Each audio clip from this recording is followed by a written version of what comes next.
Yan. Pero sa buhay po natin ito, mga ka-music, kung kayo ang tatanungin, ay, siya nga ho pala si Joel Gorospe. Yan. Joel Malasakit, Ma'am Gorospe, and Darlene Dolanyo Ong, in a while. Diba? Anong pinakamasarap?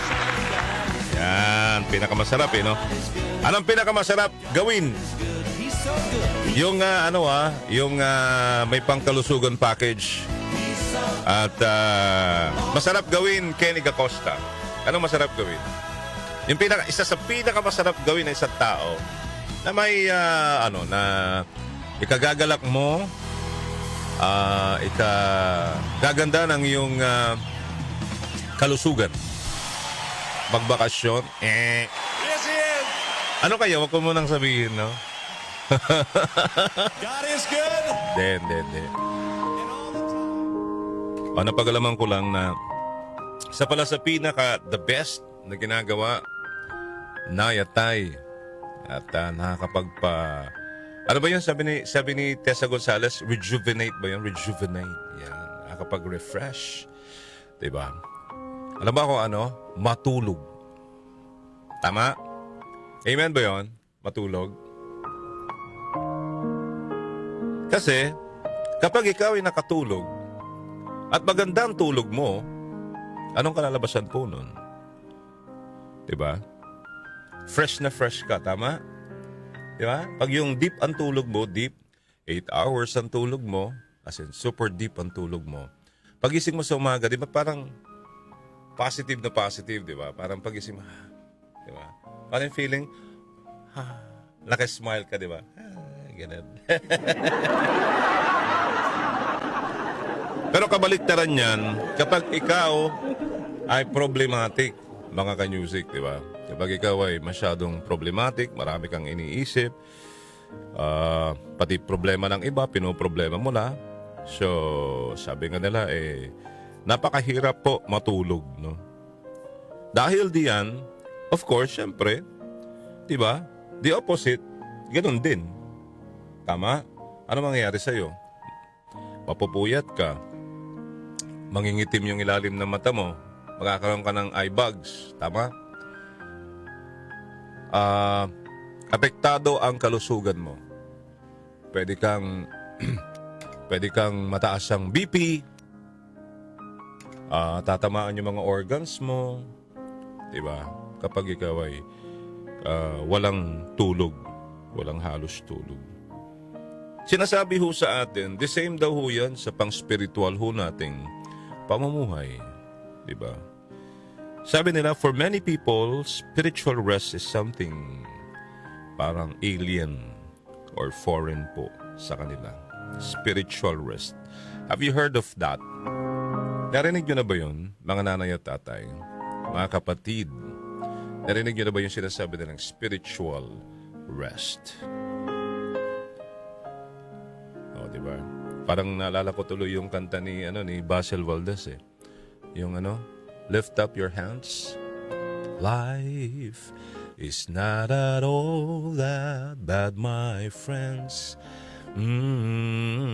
If you believe in yourself, if you believe there's someone who walks to life with you. Sabi nila, well, we can do sa pagdarasal, few prayers for the week, a mass, a week, or pwede tayong gumawa ng holy hour. Kumbaga yun yung oras talaga, in a day siguro, or in a week, na tayo po ay nagdarasal. Diba? Opo.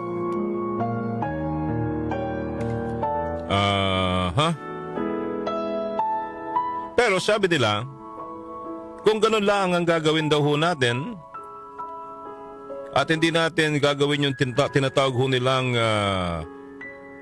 form of prayer, tulad po ng malalim, transforming, nakakapagbabago ho na pang spiritual na gawain, then hindi raw ho natin may experience, mga kaibigan. Yung tinatawag na interior, yung sa loob ba, interior spiritual rest na kailangan po natin. Diba? Oo. Interior spiritual rests. So anong gagawin ho natin? Paano ho ang gagawin ho natin? Di ba? Ang gawin ho natin, tanggapin po natin ang imbitasyon ng Panginoong Diyos. Tanggapin po natin ang imbitasyon ni Jesus, ang ating Panginoong Hesukristo. Ano ho bang sinasabi ni Kristo sa atin? Come to me, all you who labor and are burdened, and I will give you rest. Di ba? Ayos ba? Tanggapin natin yung imbitasyon po ng ating Panginoong Hesukristo. Di ba? Yung come to me pa lang ho na binabanggit niya, come to me is an invitation already para tayo ma-transform. Di ba? Interiorly. Oo. Hindi ho physically, mga kaibigan. Pero yung kalooban po natin ma-transform. Di ba? I-allow ho natin siya papasukin sa ating buhay.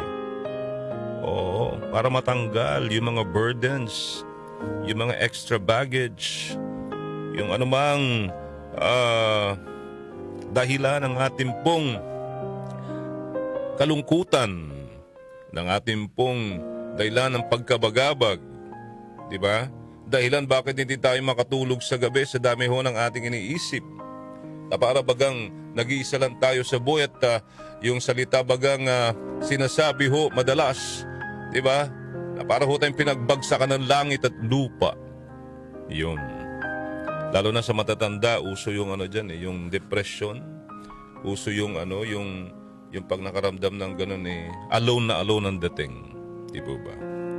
So let us allow our Lord and Savior Jesus to relieve us of the burdens of our daily lives. Yan po yung sinasabi. Di ba? Araw-araw ho. Di ba? Talagang nakikipagbuno tayo. Spiritually, physically, emotionally, nakikipagbuno tayo. Pero sa spiritual, lumaban tayo. Dahil marami tayong kalaban ho dyan.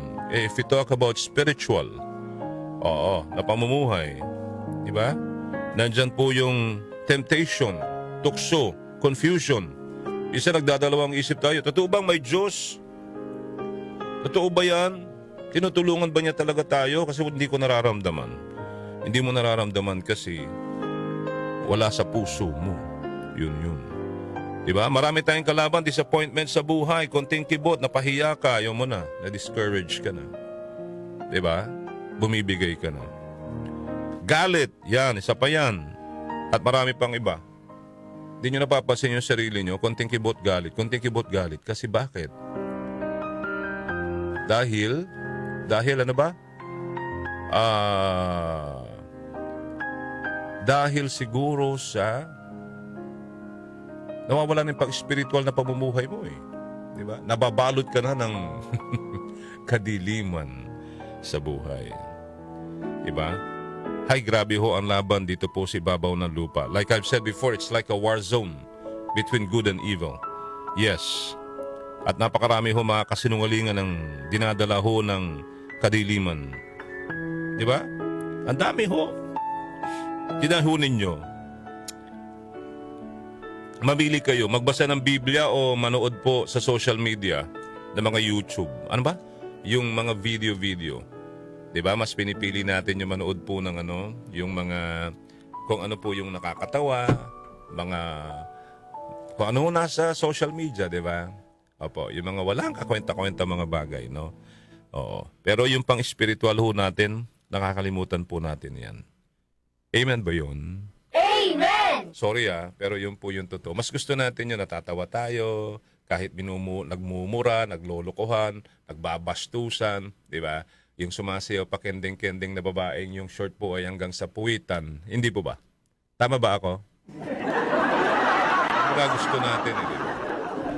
Doon tayo napupunta. Ayan, sa social media. Yan talaga yung trend ngayon Sa social media tayo. Yun yung nagpapasaya sa atin, di po ba? Subukan mong umalis ng bahay na walang cellphone. Maniwala ka sa akin. Hindi kumpleto araw mo. Ang focus mo nasa cellphone na naiwan mo, tama? Amen ba 'yan? Yung focus mo yung cellphone na naiwan mo, di ba? Hindi ka makakagalaw, hindi ka makaka-concentrate. Kasi wala yung cellphone mo. Diba? Yun yung nagpapaligaya sa atin sa araw-araw eh. Diba? Ang tanong, diba? Paano si Kristo? So, konting oras na lang. Mga 1 hour na lang a week?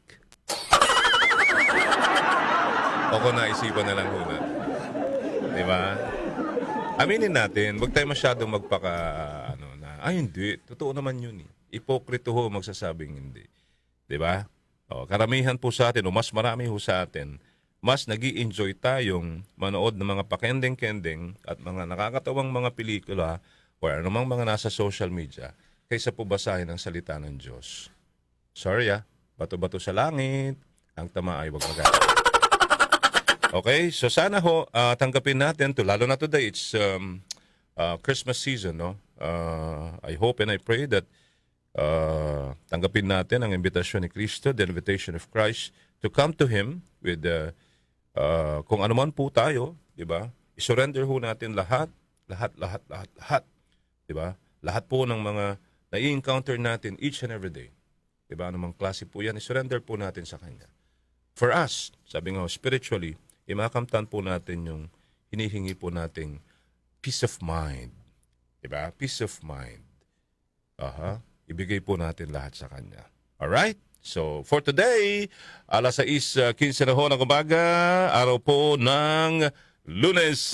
Joel Gorospe at Darlene Olaño sa OMOK.